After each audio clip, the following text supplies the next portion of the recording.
Hello everyone, this is Iris Modelling. Today we're going to be going over a few new weathering and chipping techniques that I've discovered using Mission Models paints and Atom by IMHO over this Tamiya 1:48 scale F4U-1D built to represent a Fleet Air Arm Corsair 4. I found that after looking at a bunch of glossy blue propeller aircraft references, especially filthy looking Korean War Corsairs, the mixture of Atom and Mission would be perfect for this job. This is because MMP has unique properties. For instance, you can chip it back with water and also burnish it, which I noticed quite prominently on these references.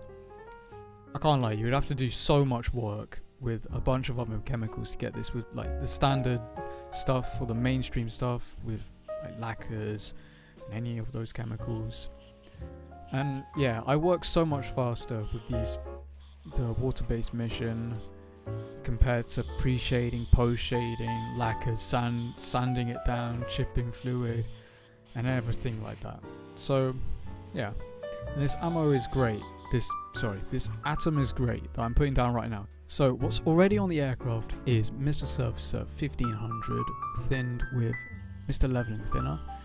That's the only lacquers I use these days, and I'll probably replace it with Mission Models primer when that never-ending tub of stuff goes down. It makes the room smell so bad.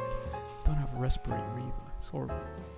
And then there is Mission Models Chrome, just straight on, not thinned at all, just goes down, really nice. Now we're putting on this Atom Yellow. This paint has been thinned using, as you saw previously, Mission Models, their dedicated thinner, not the 4021 stuff or anything like that, just their normal standard thinner. And now we're putting on the blue. So the blue has the poly additive or poly intermix added to it. What this does to the standard Mission Models blue is it makes it more durable, and it makes it less. If you put water on it and then stipple it, the paint's not going to go everywhere. It's going to stay and it's going to act. It's going to be a bit harder. It's going to lose some of those burnishing qualities, but you'll get sharper chips, which is what we need, because we are going to be chipping the blue back to reveal the yellow, then using Odorless thinner to remove the yellow to show the silver. Each time I take the aircraft out of screen, I'm cooking the paint in with my mum's hairdryer. Mission responds well to heat, which is very cool, very handy for us. It means we can work really quickly. Just painting that bit of the aircraft took, what, 20 minutes? No, 20 seconds. Not 20 seconds. It took 2 minutes. So now I'm just using this sharp edge provided by this little bit of paper to create some more airbrushing features. So here I'm just adding a bit of darker paint because that seemed burnished, so that's what I'm going to try and achieve with that. You can see I've added just a little bit of fading, and then now here we're doing, I believe, the Royal Navy Corsair 4s. I had a anti-glare here, but it's not that visible in the references, so I just lightly put that in, very, very subtle.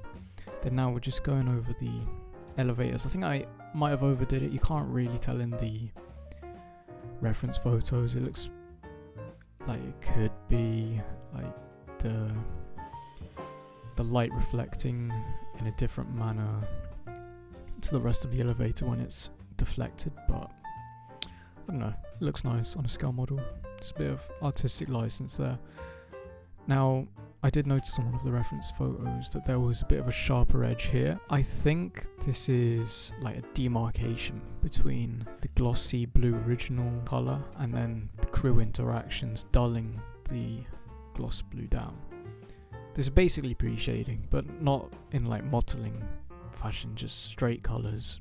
Okay, so we move on to the first stage of weathering, our water-based chipping. So we're basically going to use a brush to remove the blue areas, revealing the yellow Atom underneath. So I'm using this crusty Tamiya paintbrush, and because I've glued the lip, I think it's a cooler, the intake for the cooler, because I've glued that on slightly down, there's a bit of a step, so the paintbrush is gripping onto that step and it's removing the paint there because it's a bit easier to get up there. The paintbrush has some dried paint in it, which is a bit harder, and that's going to help almost scrape away the paint. You can't use too much water. It's just always best to start off with as little as possible, get it all off, and then slowly work up. You can see gradually the paint is starting to move away. I'm moving in this direction because that's the way the reference is telling me to, and that's the direction. I'm trying to line it up with that rivet line, but because there's like three repaints on this Corsair, the rivet lines are just full of paint. The paintbrush is catching a few of them, so you can see, because I didn't sand down the rivets when I applied them, the paintbrush is picking up the ridges on the rivets. So yeah, you can see we're just scraping away, not really scraping away, we're lightly brushing away like this. Yeah, it won't be like a chipping fluid where it's just going to scrape everything off. It's just going to gradually take it off, and you're in quite a lot of control. So now we move on to Odorless thinner. So there's not that much yellow you can see, it's all gone down to the silver. You can't really see the primer. So if that's what the reference is telling me to do, I'm going to do that. It's not one of these, I think, F4U-7s with the, look, that whole leading edge is just yellow. It's more of that silver that you see. You can't really see the yellow there. So we're going to remove the yellow, or bits of the yellow, using this little Tamiya cotton bud. I got this at Hanat's. So you can see, now we're doing it more of a rubbing motion. And in the photos that you're going to see, it's really polished and burnished where I've been doing this. So I'm not that sure. I would prefer the yellow to come off a bit easier so I don't have to burnish, but I think that might be just my own issue. You can see those fasteners, the dark blue, that's been just from burnishing. There's not been any like extra paint. I haven't put any emphasis with an airbrush. I haven't done any shading or anything. It's just, I don't know, it's just appeared basically quite handily because that's what's required.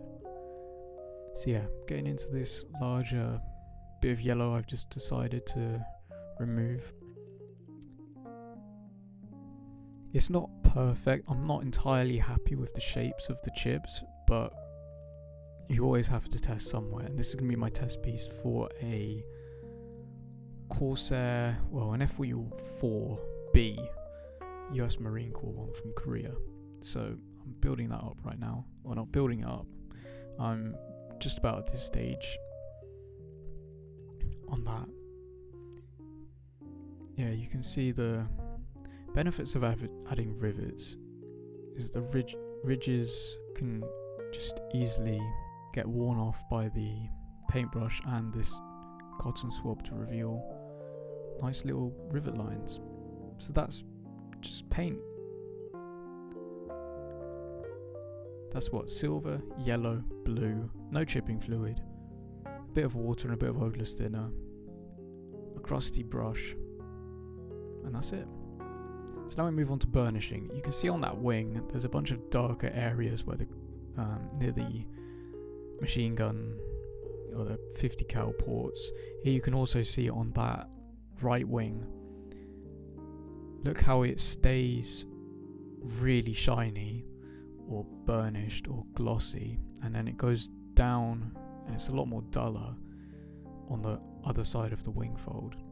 I think that's because the crew's been treading all over the gloss and it's dulled it down and made it more matte. So it's kind of an inverse burnishing. I'm burnishing the gun ports but also burnishing the areas on the fuselage that will show the glossy blue and not touch the areas which look like crew have worked over just to get that contrast up. So it's a bit of inverse burnishing.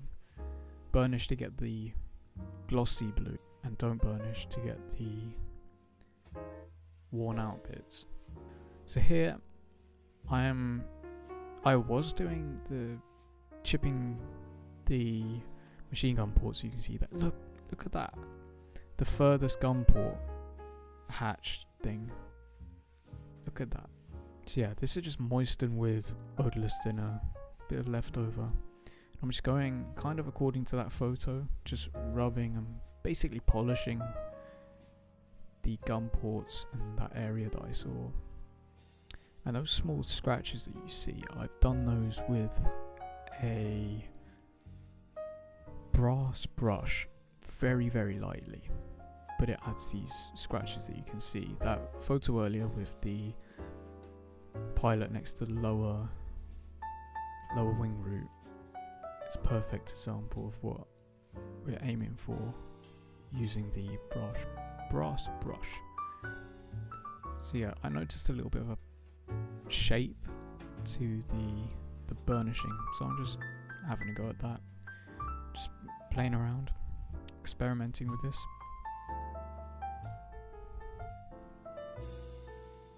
You might be wondering, how did I find out about this? How did I discover this? So I've been on some coaching calls recently with the legendary Mr Rinaldi. He's a very amazing guy. He's an amazing teacher. He's really, I genuinely think, tip of the spear of this hobby. Definitely willing to push much further than other people, and he's a lot closer to the community than you think, compared to like the top people. Usually you affiliate the top people with the YouTube guys, but I mean, when was the last time they uploaded? Okay, now we're doing decals, so I'm putting down some micro sole or micro set, I can't remember, just on the where the decal's roughly going to go. Then I take the decal off the backing paper, keep it as dry as possible, make sure there's no water at all, dry it off on a paper towel, put it down, then just seal it in, then do a bunch of coats of the green cap stuff, the stuff in the bottom left.